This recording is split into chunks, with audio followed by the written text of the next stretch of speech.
بسم اللہ الرحمن الرحیم۔ آج میں آپ سے ایک کامن جو کمپلینٹ ہوتی ہے یا کامن جو بیماری ہے اس کے بارے میں بات کروں گا، جسے ہائی بلڈ پریشر یا ہائپر ٹینشن کہتے ہیں۔ یعنی جب بلڈ پریشر اپنے مقررہ حد سے زیادہ ہو جائے اس کے بارے میں بات کروں گا۔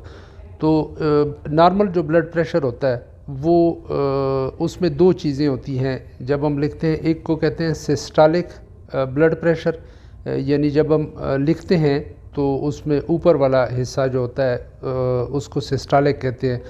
اور ایک بٹا میں لکھتے ہیں، جیسے ہم لکھتے ہیں 120/80 ملی میٹر آف مرکری۔ 120 جو اوپر والا ہے اس کو سسٹالک بلڈ پریشر کہتے ہیں، اور جو اس سے نیچے والا ہے 80 ملی میٹر آف مرکری اس کو ڈائسٹالک کہتے ہیں۔ اب سسٹالک بلڈ پریشر کیا ہوتا ہے اور ڈائسٹالک کیا ہوتا ہے؟ سسٹالک یعنی جب ہمارا ہارٹ کانٹریکٹ کرتا ہے، یوں کر کے کانٹریکٹ کرتا ہے اور بلڈ کو آگے پمپ کرتا ہے خون کی رگوں میں، تو اس کی وجہ سے جو پریشر رگوں میں ڈیولپ ہوتا ہے یا بنتا ہے اس کو سسٹالک بلڈ پریشر کہتے ہیں، اور اس کو ہم لکھتے وقت اوپر لکھتے ہیں جیسے 120۔ اور پھر جب ہارٹ ریلیکس ہوتا ہے، یعنی ریلیکس کا مطلب ہے کہ جب وہ کانٹریکٹ کرنے کے بعد ریلیکس ہوتا ہے تاکہ اس میں خون بدن سے واپس آئے تاکہ وہ پھر پمپ کر سکے، تو یہ جو ریلیکسیشن کے دوران بلڈ پریشر ہوتا ہے خون کی رگوں میں، اسے ڈائسٹالک بلڈ پریشر کہتے ہیں۔ اسے ہم لکھتے وقت نیچے لکھتے ہیں، جیسے 80 نیچے لکھتے ہیں، تو 120/80 ملی میٹر آف مرکری نارمل ہو گیا، اس میں اوپر والا سسٹالک بلڈ پریشر ہے 120، اور نیچے والا 80 جو ہے وہ ڈائسٹالک بلڈ پریشر ہے۔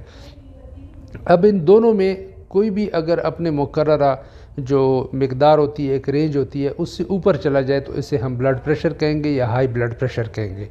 جیسے اگر ایگزیکٹ ہم بات کریں تو جب اوپر والا 140 پہ پہنچ جائے یا اس سے زیادہ، اور نیچے والا 90 یا اس سے زیادہ ہو جائے تو اسے ہم ہائی بلڈ پریشر کہیں گے۔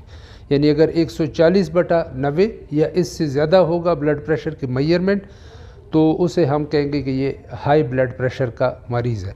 اب ہائی بلڈ پریشر کون کون سی وجوہات کی وجہ سے ہو سکتا ہے؟ ایک تو یہ ہے کہ بہت سارے جو 95%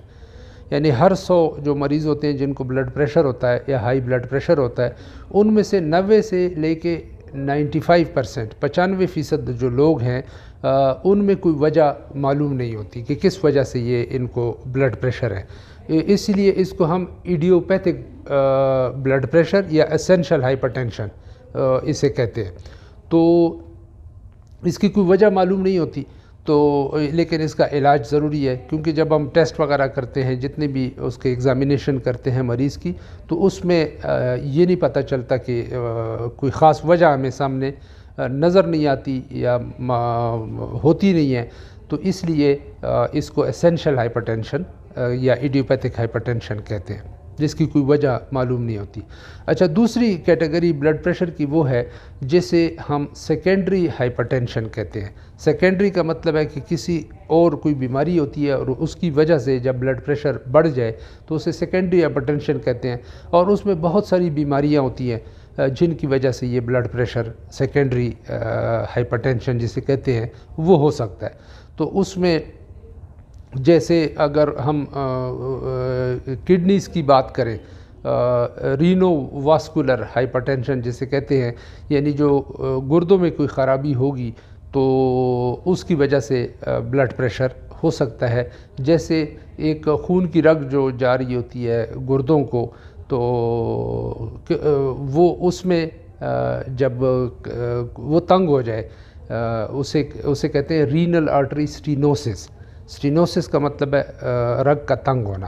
تو وہ جب رگ تنگ ہو جائے جو بلڈ سپلائی کر رہی ہوتی ہے گردوں کو، رائٹ اور لیفٹ کو، تو اس کی وجہ سے خون کی جو سپلائی ہے وہ گردوں کو کم مل رہی ہوتی ہے، تو وہ گردے یہ سمجھتے ہیں کہ شاید پورا کا پورا بلڈ پریشر جو ہے وہ کم ہو گیا۔ تو وہ اپنا ایک میکانزم ہے،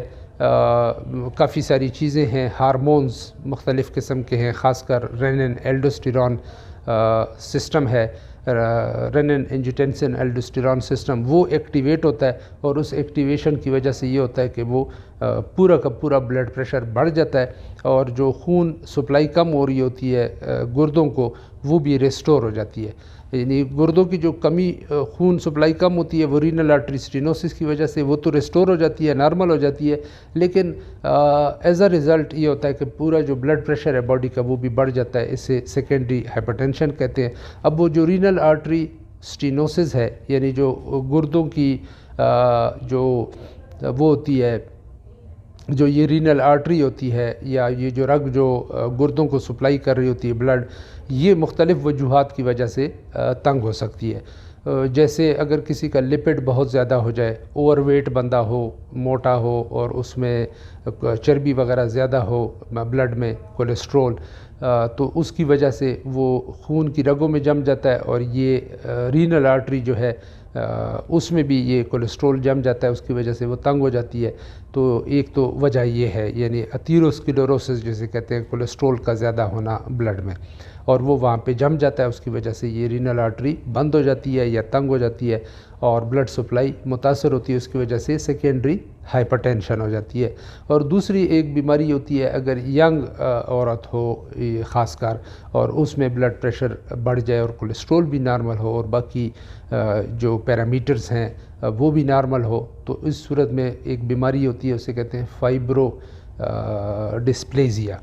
تو اس کی وجہ سے بھی یہ رگیں جو رینل آرٹری ہے وہ تنگ ہو جاتی ہے، اور اس کی وجہ سے بلڈ پریشر بڑھ سکتا ہے. اس کے ساتھ اور بہت ساری ریزنز ہو سکتی ہیں. انہیں اینڈوکرائنز کی بیماریاں جس میں ہارمونز ہوتی ہیں، ان میں اگر خرابی آ جائے تو اس کی وجہ سے بھی بلڈ پریشر بڑھ جاتا ہے. جیسے ایک یہ گردوں کے اوپر غدود ہوتے ہیں، ایڈرینل گلینڈز انہیں کہتے ہیں. اب ایڈرینل گلینڈز میں اگر کوئی ٹیومر ہو جائے یا کوئی مسئلہ ہو جائے، یعنی رسولی وغیرہ بن جائے، تو اس میں سے جو ہارمونز نارملی ریلیز ہوتے ہیں وہ زیادہ ریلیز ہونا شروع ہو جاتے ہیں، بلڈ میں زیادہ ہو جاتے ہیں. جیسے ایک ایلڈوسٹیرون کا میں نے بتایا، ایلڈوسٹیرون جب زیادہ ہوگا تو وہ بلڈ پریشر کو زیادہ کرے گا. تو اگر یہاں پہ یہ ایڈرینل گلینڈز جو گردوں کے اوپر لگے ہوتے ہیں، اگر اس میں ٹیومر ہو جائے، رسولی ہو جائے، تو یہ ہارمون زیادہ ریلیز کرے گا. یعنی اس ٹیومر کے باہر والے حصے، یعنی یہ جو ایڈرینل گلینڈ ہے اس کے باہر والے حصے میں اگر ٹیومر ہوگا تو اسے پرائمری ہائپر ایلڈوسٹیرونزم کہتے ہیں. یعنی ایلڈوسٹیرون کو زیادہ وہ بنائے گا یہ ہارمون کو، تو اس کی وجہ سے بھی بلڈ پریشر بڑھ جاتا ہے. کون سنڈروم بھی اسے کہتے ہیں. یعنی ایک ٹیومر سمجھ لیں کہ باہر والے حصے میں ایڈرینل گلینڈ کے جو کارٹیکس کا ایریا ہوتا ہے، باہر والا ایریا، اس میں جو ٹیومر ہوگا تو اس کی وجہ سے بھی بلڈ پریشر بڑھ جاتا ہے. تو اس کے ساتھ اگر یہ ایڈرینل گلینڈ جو گردوں کے اوپر ہوتا ہے، اس کا اندر والا حصہ جسے میڈولا کہتے ہیں، اگر اس میں ٹیومر ہوگا تو اسے فیوکروموسائٹوما کہتے ہیں. اور فیوکروموسائٹوما میں ایلڈوسٹیرون نہیں ریلیز ہوتا ہے اور ہارمونز ہوتے ہیں، ایپینیفرین جسے کہتے ہیں، اس کی وجہ سے بھی بلڈ پریشر بڑھتا ہے. لیکن اس بلڈ پریشر، یہ جو باہر والے حصے میں اگر ٹیومر ہوگا اور اندر والے حصے میں، اس میں فرق یہ ہوتا ہے کہ جو اندر والے حصے کی وجہ سے ایڈرینل گلینڈ کے اندر جو فیوکروموسائٹوما والا ٹیومر ہوتا ہے، اس کی وجہ سے جو بلڈ پریشر ہوگا اس کو ایپیسوڈک کہتے ہیں. یعنی ایپیسوڈک ہے، جب یہ ریلیز ہوگا ایپینیفرین تو اس وقت بلڈ پریشر بڑھ جائے گا، اور اگر وہ ریلیز نہیں ہوں گے جس وقت، تو اس وقت بلڈ پریشر نارمل ہوگا. تو یہ دو قسم کے وہ ہیں، یعنی ایپیسوڈک، کبھی بلڈ پریشر ہوتا ہے کبھی نہیں ہوتا. اس کے علاوہ پسینہ بہت آتا ہے، ہیڈیکس ہوتی ہیں، اور کافی سارے اور اس طرح کے مسائل ہو سکتے ہیں. اور جب ہم بلڈ میں کوئی ٹیسٹ ویسٹ کرتے ہیں تو میٹانیفرینز وغیرہ ایک چیز ہوتی ہے وہ چیک کرتے ہیں، وہ زیادہ ہوتی ہے. اور یورین میں بھی ایک ٹیسٹ کرتے ہیں، وی ایم اے، وینائل مینڈیلک ایسڈ اسے کہتے ہیں، تو وہ زیادہ ہوتی ہے. تو یہ ایک ڈائگنوسٹک ٹیسٹ ہے. اس کے علاوہ ٹیومر کو دیکھنے کے لیے چاہے کون سنڈروم کی وجہ سے ہو، یعنی پرائمری ہائپر ایلڈوسٹیرونزم کی وجہ سے ہو، جو ایڈرینل گلینڈ کا ٹیومر ہے، یا یہ فیوکروموسائٹوما ہے، تو یہ ٹیسٹ بھی ہم کرتے ہیں. لیکن اس کے علاوہ ہم جو پیٹ کا، ایبڈامن کا سی ٹی اسکین بھی کر سکتے ہیں. تو اس سی ٹی اسکین کی وجہ سے بھی یہ ہمیں نظر آ جاتا ہے یہ جو فیوکروموسائٹوما کا ٹیومر ہے یا کون سنڈروم کا ٹیومر ہے، تو یہ ہمیں پتہ چل جاتا ہے. اس کے علاوہ جو ہارمونز کی ڈیزیز ہوتی ہے اسے کشنگ سنڈروم ایک چیز ہوتی ہے۔ کشنگ سنڈروم کا مطلب یہ ہے کہ یہ جو ایڈرینل گلینڈ ہے اس میں ایک ہارمون ریلیز ہوتا ہے، کارٹیسول اسے کہتے ہیں۔ تو ایسا ٹیومر اگر اس کا ہو جائے یا کوئی ہائپرپلیزیا ہو جائے، سیلز زیادہ بڑھنے شروع ہو جائیں، تو اس کی وجہ سے یہ پھر کارٹیسول زیادہ ریلیز ہوتا ہے اور اسے کشنگ سنڈروم کہتے ہیں، اور اس کی وجہ سے بھی بلڈ پریشر زیادہ ہو جاتا ہے اور کافی ساری چیزیں ہم بلڈ میں دیکھتے ہیں، جیسے ہائپوکیلیمیا ہے، پوٹاشیم لو ہو جاتی ہے، الکلوسز ہو جاتی ہے، پی ایچ یعنی بہت بڑا ہوتا ہے، تو اس سے ہمیں پتہ چل جاتا ہے کہ یہ کشنگ سنڈروم ہے۔ اور باقی یہ جو گردن ہے، یہ پیچھے والے حصے میں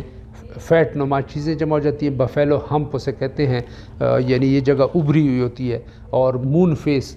گول سا چہرہ سوج جاتا ہے، گول ہو جاتا ہے ان لوگوں کا، اور سٹرائی ایسے داغ سے پڑ جاتے ہیں، جیسے سکن ایسے سٹریچ ہوتی ہے تو اس کی وجہ سے جو داغ پڑتے ہیں اسے سٹرائی کہتے ہیں۔ تو ان لوگوں میں جو کشنگ سنڈروم والے لوگ ہوتے ہیں تو ان میں یہ چیز جو ہو جاتی ہے، یہ سٹرائی بن جاتے ہیں۔ اور کئی دفعہ یہ ہوتا ہے کہ یہ اوپر والا حصہ ان کا ایک طرح کا موٹا ہوتا ہے، چہرہ ہو گیا، گول ہو گیا، یہاں بفیلو ہمپ ہو گیا، اور یہ والے ٹرنکل اوبیسٹی یعنی یہ اوپر والا حصہ موٹا ہوتا ہے، نیچے ٹانگیں ان کی پتلی رہ جاتی ہیں، اور نیچے جو ٹانگوں کا اوپر والا حصہ ہے، تائز والا حصہ، یہ کمزور ہو جاتا ہے، اور یہ اٹھتے بیٹھتے ان کو یعنی جب بیٹھے ہوتے ہیں تو اٹھنے میں ان کو تکلیف ہوتی ہے اور یہ اٹھ نہیں سکتے ہیں، پروگزیمل ویکنس جسے کہتے ہیں، یہ ٹانگوں کا شروع والا حصہ کمزور ہو جاتا ہے، مسلز کمزور ہو جاتے ہیں، تو یہ بھی ایک اس کی نشانی ہے۔ ٹیسٹ اور طرح خاص قسم کے ٹیسٹ کیے جاتے ہیں تو اس سے یہ جو کشنگ سنڈروم کی ڈیزیز ہے یہ معلوم ہو سکتی ہے، اس کی تشخیص ہو سکتی ہے، ڈائگنوسس ہو سکتی ہے۔ 3 قسم کی بنیادی یہ کارٹیسول بڑھ سکتا ہے۔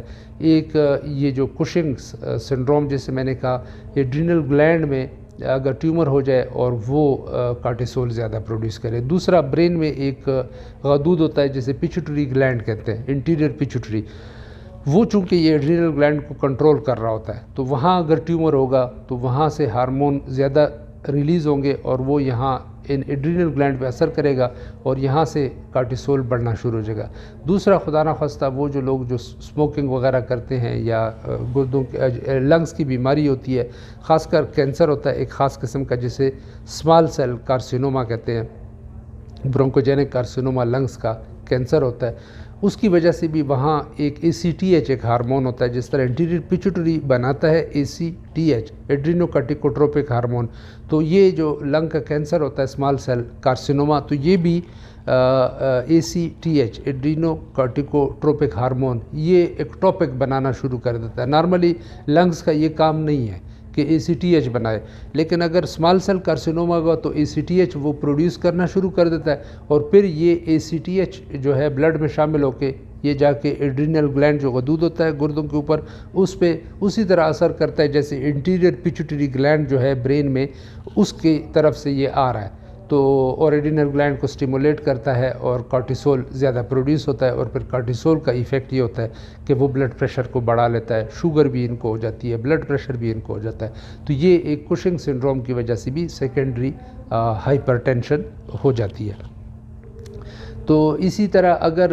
ایک اور چیز ہوتی ہے اسے کہتے ہیں آٹوسومل ڈومیننٹ پولیسسٹک کڈنی ڈیزیز، چھوٹے چھوٹے سسٹ، یعنی سسٹ وہ ہوتا ہے جو چھوٹے چھوٹے غبارے نما بن جاتے ہیں کڈنیز میں دونوں طرف، اور اس میں پانی بھرا ہوتا ہے، تو کافی سارے اگر سسٹ بن جائیں تو اسے کہتے ہیں پولیسسٹک کڈنی ڈیزیز، اور آٹوسومل ڈومیننٹ یعنی موروثی طور پہ یہ بیماری ہوتی ہے۔ اور اس کے ساتھ ایک اور بڑی بیماری یہ ہوتی ہے کہ جو برین میں دماغ میں جو ویسلز ہوتی ہیں، blood vessel, circle of Willis جسے کہتے ہیں، جو سپلائی کر رہی ہوتی ہے رگیں برین کو بلڈ سپلائی کر رہی ہوتی ہیں، ان میں اینورزم ہو جاتا ہے، یعنی وہ ایسے سوج جاتی ہیں، اور وہاں سے اگر وہ اینورزم باہر کی طرف جو رگ پول کے باہر نکل آتی ہے اسے اینورزم کہتے ہیں، بیری اینورزم بھی کہتے ہیں، اور اس کا دوسرا نام سیکولر اینورزم بھی ہے۔ تو سیکولر اینورزم یا بیری اینورزم وہ پھر یہ ہوتا ہے کہ کسی وجہ سے پھٹ بھی سکتا ہے، یعنی یہ جو پولیسسٹک کڈنی ڈیزیز سسٹ ہو گئے دونوں طرف کڈنی میں، اور اس کے علاوہ بیری اینورزم بلڈ میں ہوتا ہے وہ پھٹ بھی سکتا ہے، تو اس کی وجہ سے آٹوسومل ڈومیننٹ پالیسسٹک کڈنی ڈیزیز کی وجہ سے رینل فیلیئر بھی ہو سکتا ہے، یعنی گردے فیل بھی ہو سکتے ہیں، اور اس کے علاوہ سیکنڈری ہائپر ٹینشن بھی ہوتی ہے۔ اسی طرح جو شوگر ہے، ڈائبٹیز ملائٹس، یہ ایک کامن بیماری ہے اور گردوں کو ایفیکٹ کرتی ہے آہستہ آہستہ۔ جب لمبے عرصے تک یہ شوگر کی بیماری ہو تو اس کی وجہ سے پھر یہ سیکنڈری ہائپر ٹینشن یہ ہو سکتا ہے۔ تو یہ بہت ساری کازز میں نے بتائی ہیں کہ ایک زیادہ 90 سے 95% لوگوں میں تو اسینشل ہائپر ٹینشن ہوتا ہے، یعنی جس میں کوئی کاز وغیرہ معلوم نہیں ہوتی، لیکن تھوڑے تعداد میں لوگ ایسے ہوتے ہیں جن میں سیکنڈری ہائپر ٹینشن ہوتی ہے اور ان میں کوئی ایسی بڑی بیماری ہوتی ہے جس کی وجہ سے یہ بلڈ پریشر ان کو ہو جاتا ہے۔ وہ کافی ساری میں نے تفصیل آپ کے سامنے رکھ دی ہے، اور ان کی تشخیص بہت ضروری ہے، کیونکہ جب تک وہ بیماری یعنی جو سیکنڈری ہائپر ٹینشن کی وجہ ہوتی ہے اس کو جب تک ریموو نہ کر دیا جائے تو اس وقت تک یہ جو بلڈ پریشر ہے اس کا علاج نہیں کیا جا سکتا۔ پھر دوائیاں اگر دیں گی بھی تو ریزسٹنٹ ہائپر ٹینشن ہوگا، یعنی ایک دوائی دی، 2 دی، 3 دوائیاں دے دی، لیکن ان کا بلڈ پریشر ٹھیک نہیں ہو رہا ہوتا، کنٹرول نہیں ہو رہا ہوتا، تو ریزسٹنٹ ہائپر ٹینشن اسے کہتے ہیں۔ تو اس صورت میں یہ وجہ معلوم کرنا بہت ضروری ہے۔ اور اگلی جو انشاءاللہ ویڈیو ہوگی اس میں پھر میں یہ دونوں قسم کے جو بلڈ پریشر ہیں ان کا تذکرہ کروں گا کہ بلڈ پریشر کا علاج کیسے کیا جاتا ہے، یعنی جو اسینشل ہائپر ٹینشن ہے اس کا علاج کیسے کیا جاتا ہے، اور اس کے علاوہ یہ جو سیکنڈری ہائپر ٹینشن ہے یہ اس کا علاج کیسے کیا جاتا ہے۔ امید ہے کہ یہ معلومات آپ کے لیے فائدہ مند ثابت ہوں گی۔ اللہ آپ کو صحت مند زندگی گزارنے کی توفیق عطا فرمائے۔ السلام علیکم۔